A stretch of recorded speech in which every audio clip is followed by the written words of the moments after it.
YouTube, what's going on? Welcome to the Off the Schneid 2020 NFL preview series, where I'll be going over all 32 NFL teams, breaking down their rosters, their schedule, giving you a record prediction, as well as helping out with some betting tips. If this is your first time at the channel, do me a massive favor, hit that like and subscribe button, turn on notifications, and check the description for links to social media for Off the Schneid. Follow us on there as well. I want to give a massive shout out to Our Lads Scouting Services and OurLads.com for helping me to make these videos. I'm on their website almost daily, and if you're a serious football fan, guys, you need to have this website bookmarked, favorited, whatever it is.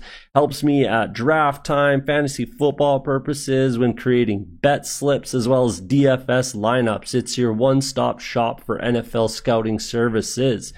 There's a link in the description for OurLads.com as well as the social media. Do me a favor again, hit that like and subscribe button. But enough of that. Let's get to your favorite NFL football preview. We've got the Buffalo Bills. Let's take a look at their depth chart, take a look at their roster here. We'll start it off on offense, the most important position in the NFL, quarterback. So Josh Allen, he's heading into his third season.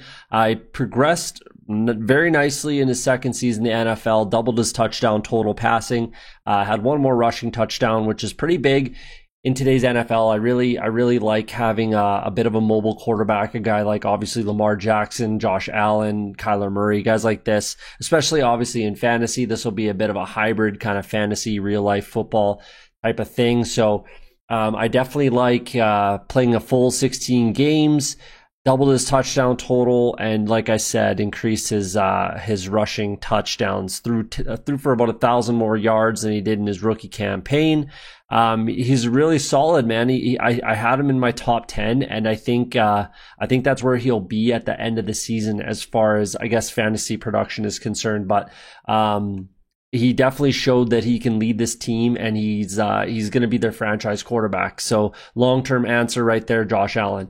They did draft Jake Fromm basically because he fell into their lap in the 5th round. I think at that point I had basically every team on my list for who could take him, because anyone that needs a backup quarterback, which everybody does, he's right there for anyone. So I wasn't extremely surprised. I would have liked to have seen Jake Fromm go somewhere else, just to have a better chance at starting eventually. He has pretty much no shot to be the starter here anytime soon. So either way, we'll see what happens with Jake Fromm in the future, but he's going to be the backup quarterback. I don't think Matt Barkley will make it long term. It just doesn't make sense to have Jake Fromm on your roster have him on your practice squad type of thing. I think he's going to be a fairly quality NFL quarterback backup anyways. We'll see if he gets a chance to start. Either way, that's Josh Allen. They went out and drafted Zach Moss. I think he's going to be the guy. I mean, Our Lads has him as the number 3 running back right now, but TJ Yeldon was extremely seldomly used last year, and I think that will continue. Devin Singletary, I think, will be the change of pace back. I actually have a hard time seeing Devin Singletary really tear it up in this offense, to be honest with you. I think Zach Moss is going to be the guy to own at the end of the day once we get to, obviously I'm doing this in May, so we'll see what happens in September, but in my opinion, as it sits right now, Zach Moss is going to be the guy, and then potentially TJ Yeldon is the passing down back, but Zach Moss I think can be that guy as well. So Singletary, I don't know. I definitely don't see him as a starter. So we'll see how it goes. But I think Zach Moss is going to be the guy to own fantasy football wise. Offensive line is decent. They gave up a few too many sacks for me last year. They're in the middle of the pack, gave up 40 sacks, especially for a mobile quarterback like that. I think you got to lock it down a little bit more. I would have liked to have seen them address guard a little better than they did in the draft. They do have some decent backup tackles in Darrell Williams and Ty Secchi. I think I might be ruining his name, but that's okay. John Feliciano and Quentin Spain, I'm not sure if they're kind of high enough up there on my list to kind of put this offensive line over the edge. Their tackles are very good. I like Cody Ford and I like Deion Dawkins for sure, but I think in the interior line is where they kind of lack some difference makers for the offensive line. Dawson Knox and Tyler Tyler Croft, I think, and Lee Smith as well, blocking tight end. I think they're all decent. There's nothing wrong with those tight ends. They don't really covet tight end massively in that offense under Brian Daboll. So they're fine. I think they're totally fine. Dawson Knox had a quality year last year, and I think he'll progress nicely. Obviously, they added Stephon Diggs, which is big for this offense, I think. John Brown was a 1,000-yard receiver last year for the second time in his career. Cole Beasley had a very good year out of the slot, and I think he'll stay there for the next probably about 3-4 years as the slot receiver for the Bills. I'm not sure what his contract looks like. I didn't take a look at it, but he should be comfortably safe to man the slot for them for this foreseeable future. Obviously Stephon Diggs, like I said, that gives them that big top tier type of wide receiver that they kind of lacked, you could say, last year. I think they definitely lacked last year. So he's going to be kind of that 50-50 ball outside receiver that is going to make Josh Allen's life a little bit easier heading into this season. An interesting thing to watch out for, especially if you're in like a dynasty league and you can kind of bury a guy. Take a look at Gabriel Davis there with John Brown. I mean, yes, he did have 1,000 yards last year for the second time in his career. That's a very good season, don't get me wrong, but he's in the second year of a 3-year contract. He's not going anywhere this year, so don't worry about that. But next year, depending on how this season goes, he's sitting at a dead cap savings of 8.1 mil. So if they don't really like what they see out of him, or if they really like what they see out of Gabriel Davis, whatever the case may be, they can easily cut John Brown and save a boatload of money in doing so. So keep your eyes on that. Again, if you're in a deep kind of keeper dynasty league, take a look at Gabriel Davis if you can stash him, and then see what happens with John Brown. So I think he could be a capable NFL receiver. He had a very good career at UCF. 6'2", 210. Not sure what he ran for a 40, but he could replace John Brown. He'll be 30 at the end of this season. So that could be something that switches up on this roster moving forward. The real cake on this team is on defense. Absolutely. Their defense is extremely good.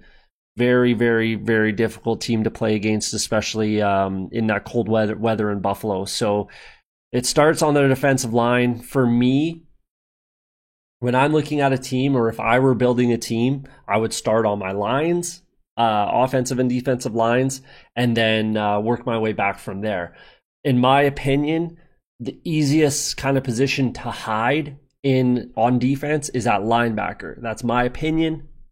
Take it or leave it. But that's how I would build my roster. If you look at the Denver Broncos when they won the Super Bowl, that's very much how they were built. They just had very good pass rushers, very good secondary, and then you kind of plug up the middle. So that's kind of what I see a lot in the Buffalo Bills as well. AJ Klein is okay. There's nothing wrong with him. Matt Milano is okay. There's nothing wrong with those two linebackers. Tremaine Edmonds, I think, is a very good linebacker. So he's definitely above average in my opinion. But if they had an injury to Milano or Klein, they might struggle a little bit stopping the run. Hard to say. But they definitely make up for it with their safeties as well. Jordan Poyer and Micah Hyde, a couple very good safeties roaming around in the backfield there. And then Tre'Davious White, one of the best corners in the league right now. Josh Norman at one point was, and he can still kind of get it done. EJ Gaines, Levi Wallace, those are okay compliments. I like the Dane Jackson draft pick. I really like that pick, but he won't be much of a difference maker this year, I don't think. But moving forward, he should fit nicely into that defense. Taron Johnson, second season, again, he's their nickel kind of corner. So they're just fine everywhere on defense, in my opinion, especially on that line. If AJ Epinesa and Trent Murphy and Quentin Jefferson, Vernon Butler, even Harrison Phillips, these guys are your backups, yeah, you're doing okay. You're going to be just fine. Mario Addison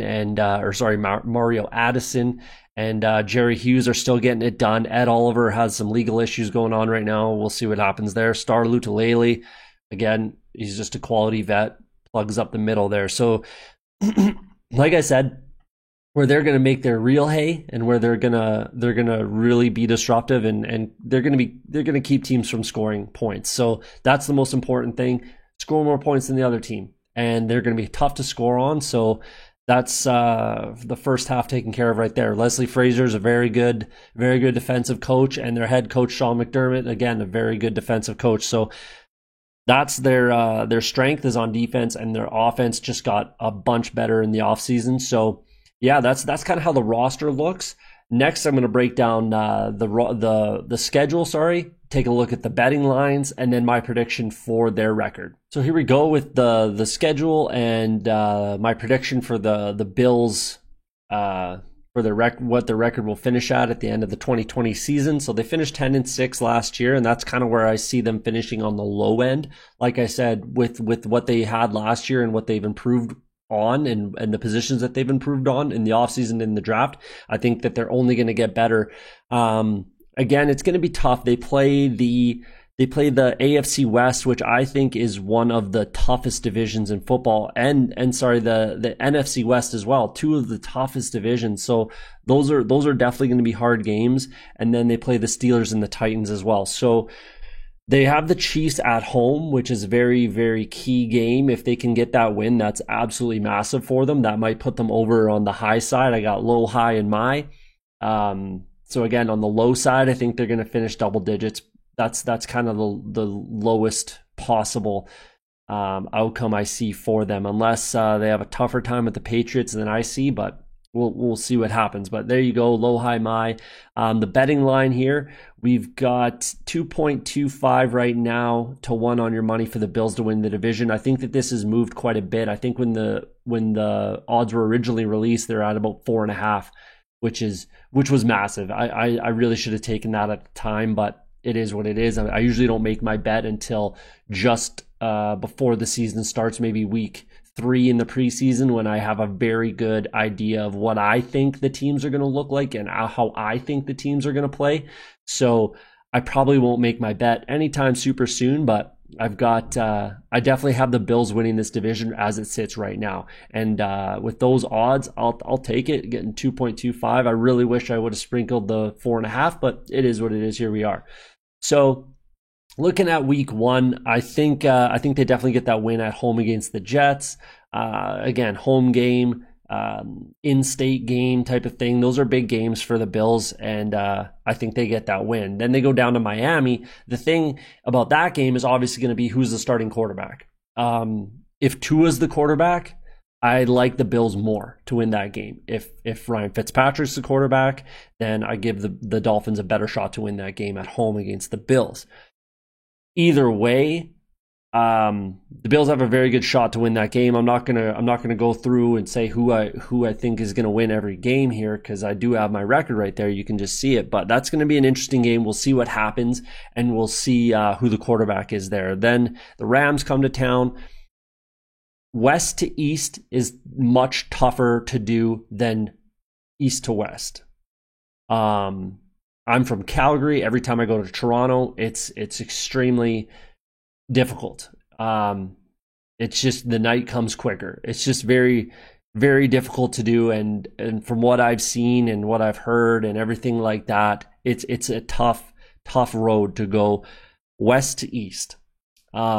So I don't like the Rams in that game. I pretty much definitely will not be picking them to win that game. I think the Rams digress in for their record in the season, and I don't think they have a very good year, to be honest with you. You will see what they finish at, but I like the Bills in that for sure. The Raiders game, that's going to be interesting. Obviously, we'll see if there's fans in the stands in their brand new stadium in Vegas. That's going to be an interesting one, and I think the Raiders are a very good team. I think they're being kind of overlooked. I think all of the AFC West teams are getting overlooked, except for obviously the Chiefs. But the odds on that division particularly, I think, are extreme, and that's definitely something that could be exploited, and I plan on exploiting it. But we'll see what happens. That's a very interesting game. That should be very fun. And obviously it'll hinge a lot on if there's fans in the stands or not. So we'll see what happens. At Tennessee, I like the Bills in that game. I think they'll get the job done.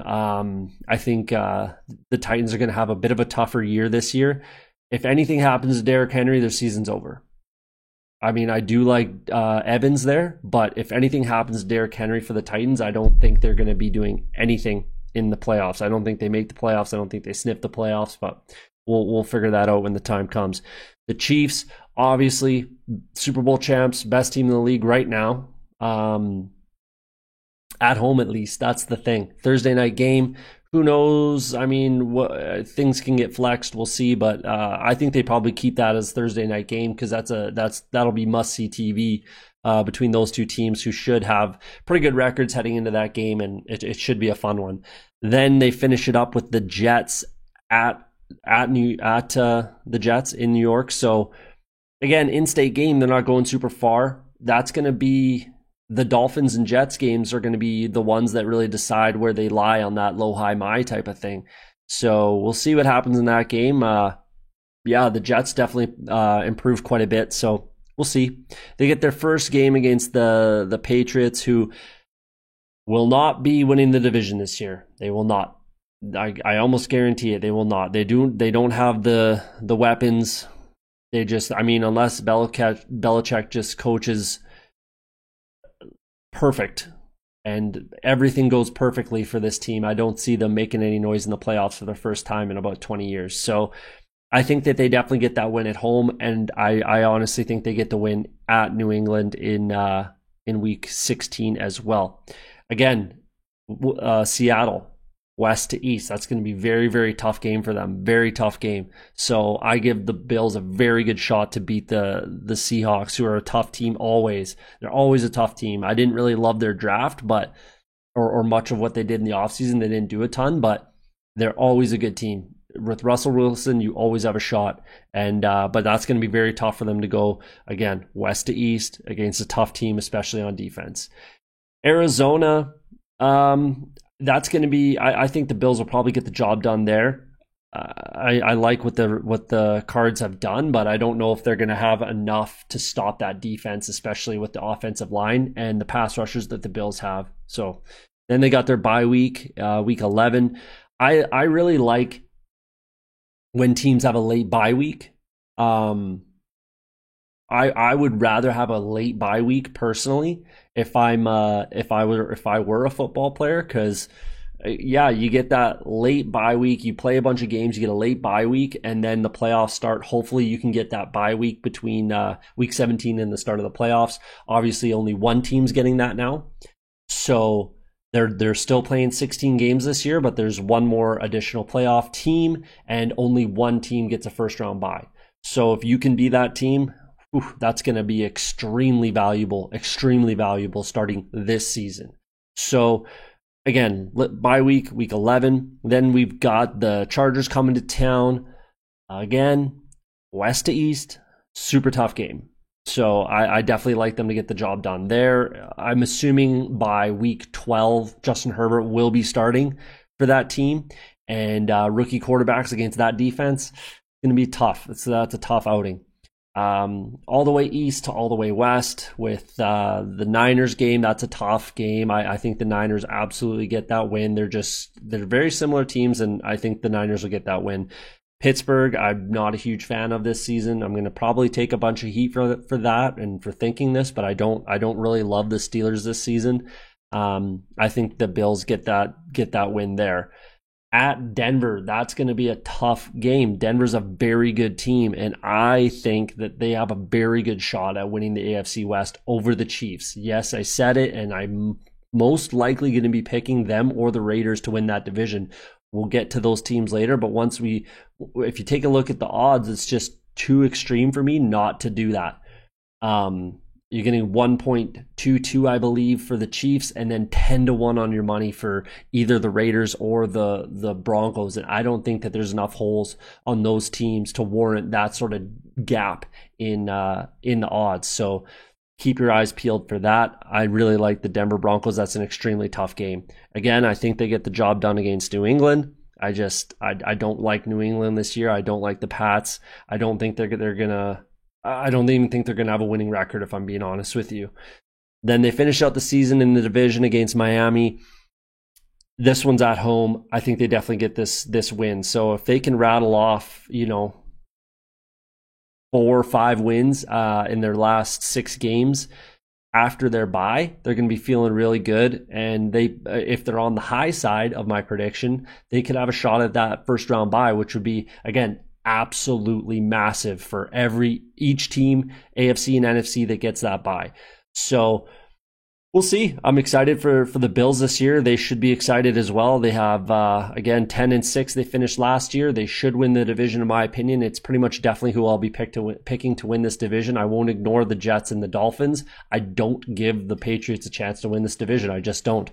But we'll get to those teams in a bit here.